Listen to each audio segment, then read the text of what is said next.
പോട്ടിലേക്ക് വെച്ചാലും പെട്ടെന്ന് തന്നെ നമുക്ക് ചെടി പിടിച്ച് കിട്ടുകയും ചെയ്യും. അപ്പോൾ ഇതിനെ നമ്മൾ വേറെ ചെറിയൊരു പോട്ടിലേക്ക് മാറ്റുകയാണ്. ഹലോ ഫ്രണ്ട്സ്, എല്ലാ കൂട്ടുകാർക്കും ശാന്തി വ്ളോഗിൻ്റെ പുതിയൊരു വീഡിയോയിലേക്ക് സ്വാഗതം. ഇന്നത്തെ നമ്മുടെ വീഡിയോയിൽ ബിഗോണിയ പ്ലാന്റിൻ്റെ കുറച്ച് വെറൈറ്റിയും നമ്മളൊരു പ്ലാന്റ് റീപോർട്ട് ചെയ്യുന്നതും കൂടിയുണ്ട്. അപ്പോൾ ആദ്യം നമുക്ക് നമ്മളെ കുറച്ച് വെറൈറ്റി ആയിട്ടുള്ള ബിഗോണിയൊക്കെ ഒന്ന് കാണാം.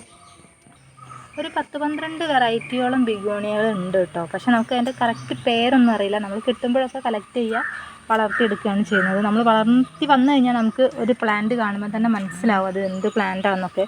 ഇപ്പോൾ ബിഗോണിയൊക്കെ കാണുമ്പോൾ തന്നെ മനസ്സിലാവും ആ വെറൈറ്റി പെട്ടതാണോ അല്ലേ എന്നൊക്കെ. അപ്പോൾ ഈ ഒരു ബിഗോണിയ നല്ലൊരു ഭംഗിയുള്ള ലീഫുകളാണ്.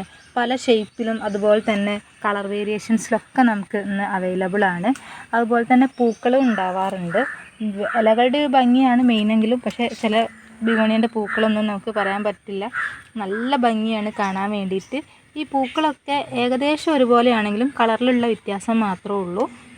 എല്ലാം ഒരു ബെല്ല് പോലെ താഴോട്ട് തൂങ്ങി കിടക്കുന്നൊരു ടൈപ്പാണ്. അതുപോലെ തന്നെ wax begonia, rex begonia, trisomatous begonia, അങ്ങനെ പലതരത്തിലുള്ള ബിഗോണിയകളുണ്ട്. ഇതിന് ബ്ലാക്ക് ബിഗോണിയ എന്നാണ് പറയുന്നത്. ബ്ലാക്ക് സ്റ്റാർ ബിഗോണിയ എന്നും ഒക്കെ പറയാറുണ്ട്. നല്ല ബ്ലാക്ക് കളറിലാണ് ഇതിൻ്റെ ലീഫ് വരുന്നത്. തണ്ടിനൊരു പ്രത്യേക ഭംഗിയാണ്. ഒരു മുള്ളു പോലത്തെ ഒരു അപ്പിയറൻസ് ആണ് ഇതിനുള്ളത്. തൊടുമ്പോൾ അങ്ങനെ കൈക്ക് പ്രശ്നങ്ങളൊന്നുമില്ല. എന്നാലും ഇതിൻ്റെ ബാക്ക് സൈഡ് നോക്കൂ, നല്ല മെറൂൺ ഷെയ്ഡിലാണ് വരുന്നത്. ഇതാണെങ്കിൽ ഒരു മൾട്ടി കളറായിട്ടുള്ള ലീഫിൽ വരുന്ന ഒരു ബിഗോണിയാണ്. പിങ്ക് കളറുണ്ട്, ഗ്രീൻ ഉണ്ട്, ഡാർക്ക് ഷെയ്ഡുണ്ട്. അതുപോലെ തന്നെ വേറൊരു ഷെയ്ഡാണ് നമ്മളെ ഇതൊക്കെ പല കളർ മിക്സ് ചെയ്ത് വരുന്നതാണ്. ഇതിൻ്റെ ഇലകൾ മാത്രം മതി നമ്മളെ ഗാർഡൻ മനോഹരമാക്കി വെക്കാൻ വേണ്ടിയിട്ട്. മെയിനായിട്ട് നമ്മൾ ബിഗോണിയ നട്ട് കൊടുക്കുമ്പോൾ ഒരു മോയിസ്റ്റ് ആയിട്ടുള്ള ഒരു അന്തരീക്ഷമാണ് ഈ ചെടികൾക്ക് എപ്പോഴും വേണ്ടത്. ഒരു ഇൻഡയറക്റ്റായിട്ട് സൺലൈറ്റ്, തീരെ സൺലൈറ്റ് ഇല്ലെങ്കിലും ഈ ഒരു കളർ വേരിയേഷൻസ് ഒന്നും നമുക്ക് കിട്ടില്ല. അതുപോലെ തന്നെ മിതമായ രീതിയിലുള്ളൊരു വാട്ടറിങ് ആണ്. എപ്പോഴും നമ്മുടെ പോട്ടിന് പ്രോപ്പറായിട്ട് ഡ്രെയിനേജ് ഹോൾ ഇടാൻ വേണ്ടിയിട്ട് ശ്രദ്ധിക്കുക. ഇല്ലെങ്കിൽ നമ്മൾ ചെടിയിൽ വെള്ളം കെട്ടിക്കിടന്നിട്ട് പെട്ടെന്ന് തന്നെ തണ്ടൊക്കെ ചീഞ്ഞു പോകാനുള്ളൊരു ചാൻസ് ഉണ്ട്.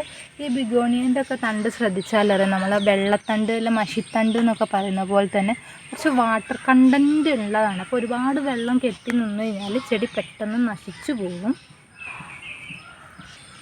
പിന്നെ ഇതിൻ്റെ പ്രൊപ്പഗേഷൻ വളരെ സിമ്പിളായിട്ട് നമുക്ക് ഒരു തൈ മാറ്റി നട്ടു കൊടുക്കാം. അതുപോലെ തന്നെ ലീഫ് ഉപയോഗിച്ചിട്ട് വളരെ സിമ്പിളായിട്ട് നമുക്ക് പ്രൊപ്പഗേറ്റ് ചെയ്യാം. ലീഫ് ഉപയോഗിച്ച് പ്രൊപ്പഗേറ്റ് ചെയ്യുമ്പോൾ കുറച്ച് വെറൈറ്റി ഒന്നും അങ്ങോട്ട് കിട്ടില്ലെങ്കിലും നമുക്ക് ലീഫ് ഉപയോഗിച്ച് വളർത്തിയെടുക്കാവുന്നതാണ്. നമ്മൾ ലീഫ് ഉപയോഗിച്ച് വളർത്തിയെടുത്തിട്ടുള്ളതാണ് ഈ കുഞ്ഞ് ലീഫുകൾ. നമുക്ക് തുടക്കത്തിൽ ഇങ്ങനെയായിരിക്കും ഉണ്ടാവുക ലീഫ് ഉപയോഗിച്ചിട്ട് ചെയ്യുമ്പോൾ. പിന്നീട് ആ ചെടി നല്ല ഗ്രോ ചെയ്ത് ഹെൽത്തി ആയിട്ട് വരികയാണ് ചെയ്യുക. അങ്ങനെയാണ് നമ്മൾ ഈ ചെടി ഉണ്ടാക്കുന്നത്. തയ്യും കുഴിച്ചിടുക, അതുപോലെ തന്നെ ലീഫ് പ്രൊപ്പഗേറ്റ് ചെയ്തിട്ട്. ഇതുപോലെ ലീഫ് പ്രൊപ്പഗേറ്റ് ചെയ്ത് ഉണ്ടാക്കിയെടുത്തിട്ടുള്ളതാണ്. ചെറിയ ചെറിയ ലീഫായിരിക്കും തുടക്കത്തിൽ വരുന്നത്, പിന്നീട് നല്ല ഹെൽത്തി ആയിട്ട് വരികയാണ് ചെയ്യുന്നത്. അതുപോലെ തന്നെ നമുക്ക് ഈ ഒരു ബിഗോണിയ പ്ലാന്റ് ഹാങ്ങിങ് ആയിട്ടും വെർട്ടിക്കൽ ഗാർഡൻ ആയിട്ടും പിന്നെ നമുക്ക് പോട്ടിലൊക്കെ വെച്ച് കൊടുക്കാവുന്നതാണ്. നമ്മൾ കുറച്ച് മെത്തേഡിലൊക്കെ ഇത് ചെയ്ത് കൊടുത്തിട്ടുണ്ട്. ഇത് നല്ല ബൾക്കായിട്ട് ഒരുപാട് തൈകളൊക്കെ ആയിട്ട് ഉണ്ടായിട്ടുള്ളൊരു ബിഗോണിയാണ്. നല്ല ഭംഗിയുള്ള പൂക്കളും ഉണ്ടായിട്ടുണ്ട്. അപ്പോൾ ഇതിൻ്റെ ഈ ഒരു വെറൈറ്റി ആയിട്ടുള്ളൊരു മോഡലാണ് നമ്മളിന്ന് റീപോർട്ട് ചെയ്യാൻ വേണ്ടി പോകുന്നത്. അത് നമ്മളടുത്ത് വേറൊരു പോട്ടിലും കൂടി ഉണ്ട്. അത് സെപ്പറേറ്റ് ഒരു പോട്ടിലേക്ക് വെച്ച് കൊടുക്കുകയാണ് ചെയ്യുന്നത്. ഇപ്പോൾ ഈ പോട്ട് തന്നെ നല്ല അത്യാവശ്യം ഫുള്ളായിട്ട് തൈകളൊക്കെ വന്നിട്ടുണ്ട്, നിറച്ചും പൂക്കളും ഉണ്ട്. അപ്പോൾ നമുക്ക് ഇതേതായാലും അങ്ങനെ തന്നെ വെച്ച് കൊടുക്കാമെന്ന് വിചാരിക്കുന്നുണ്ട്. വേറൊരു പോട്ടിൽ നമ്മൾ വെച്ച് കൊടുക്കുകയാണ്. ഈ സെയിം തൈ തന്നെ നമ്മളടുത്തുണ്ട്, നമ്മളത് കാണിച്ചു തരാം. ഈ ഒരു സെയിം പ്ലാന്റ് നമുക്ക് ഈ ഒരു പോട്ടിലും ഉണ്ട്. നമ്മളിതിൻ്റെ ചെറിയൊരു തൈ ഇതിലേക്ക് വെച്ച് കൊടുത്തിട്ടുണ്ടായിരുന്നു. അതിപ്പോൾ നല്ല ഹെൽത്തി ആയിട്ട് ഉണ്ടായി വന്നിട്ടുണ്ട്. ഇപ്പോൾ ഈ മഴ സീസണൊക്കെ ആയതുകൊണ്ട് ഒരുപാട് പുഴുവൊക്കെ വന്നിരിക്കുന്നതുകൊണ്ട് തന്നെ ഇല കുറേയൊക്കെ പുഴു കഴിച്ചിട്ടുണ്ട്. അപ്പോൾ നല്ലൊരു പോട്ടിലേക്ക് വെച്ച് കൊടുക്കുക. ഇതിൻ്റെ കൂടെ തന്നെ നമ്മൾ 2-3 വെറൈറ്റി ബിഗോണിയം കൂടി ഉണ്ട്. ഇത് നമ്മൾ ലീഫ് പ്രൊപ്പഗേഷൻ വഴി ഉണ്ടാക്കിയെടുത്തിട്ടുള്ളതാണ്. ലീഫ് പ്രൊപ്പഗേഷൻ വഴി ഉണ്ടാക്കിയെടുത്തിട്ടുള്ള ഒരു തൈയും കൂടിയാണിത്. നമ്മൾ അപ്പോൾ നമുക്ക് ഈ ഒരു ചെടി ഇതിൽ നിന്ന് സെപ്പറേറ്റ് ചെയ്തെടുക്കാം. എടുക്കുന്ന സമയത്ത് ഇപ്പോൾ നമ്മൾ താഴത്തെ വേരൊന്ന് ഇളക്കി കൊടുത്തിട്ടുണ്ട്. ഇനി നമുക്ക് മെല്ലെ ഒന്ന് വലിച്ചെടുക്കാം. നമ്മൾ മുന്നേ ഇളക്കി കൊടുത്തുകൊണ്ടാണ് ഇത്ര പെട്ടെന്ന് കിട്ടുന്നത്. അല്ലാതെ ചെടി ഇങ്ങനെ വലിച്ചെടുക്കുമ്പോൾ ശ്രദ്ധിക്കണം, പൊട്ടിപ്പോവാനുള്ള ചാൻസ് ഉണ്ട്. വേരോട് കൂടി നമ്മൾ എടുത്തു കൊടുക്കുകയാണെങ്കിൽ നമുക്ക് വേറൊരു പോട്ടിലേക്ക് വെച്ചാലും പെട്ടെന്ന് തന്നെ നമുക്ക് ചെടി പിടിച്ച് കിട്ടുകയും ചെയ്യും. അപ്പോൾ ഇതിനെ നമ്മൾ വേറെ ചെറിയൊരു പോട്ടിലേക്ക് മാറ്റുകയാണ്. അപ്പോൾ അതെങ്ങനെയാണെന്ന് നോക്കാം. ഈ ഒരു വൈറ്റ് പോട്ടാണ് നമ്മൾ എടുത്തിട്ടുള്ളത്. ഓൾറെഡി നമ്മളൊരു പ്ലാന്റ് കുഴിച്ചിട്ടിട്ടുള്ളതായിരുന്നു. ആ ഒരു പോട്ടാണ് എടുക്കുന്നത്. അതിലേക്ക് നമ്മൾ പോട്ടി മിക്സ് ആഡ് ചെയ്യുന്നുണ്ട്. മണ്ണും മണലും ചാണകപ്പൊടിയും കൂടിയും ചേർന്നിട്ടുള്ള മിശ്രിതമാണ്. ബിഗോണിയ ചെടികൾക്കൊന്നും ഓവർ വളപ്രയോഗത്തിൻ്റെ ആവശ്യമില്ല. നമ്മുടെ വീട്ടിലെ മെയിനായിട്ടുള്ളൊരു വളം എന്ന് പറയുന്നത് ചാണകപ്പൊടിയാണ്. അത് നമ്മൾ പോട്ടി മിക്സിൻ്റെ കൂടെ ആഡ് ചെയ്യും. പിന്നെ കുറച്ച് മാസങ്ങളൊക്കെ കഴിഞ്ഞിട്ട് ഒരു ചാണകവെള്ളം തളിച്ചു കൊടുക്കാറുണ്ട്. അപ്പോൾ കുറച്ച് മണ്ണ് നിറച്ചിട്ടുണ്ട്. ഇനി നമുക്ക് ചെടി വെച്ച് കൊടുത്തതിന് ശേഷം ബാക്കി ഭാഗത്തും കൂടി മണ്ണിട്ട് കൊടുക്കുക. അപ്പോൾ ചെടി വെച്ചിട്ടുണ്ട്.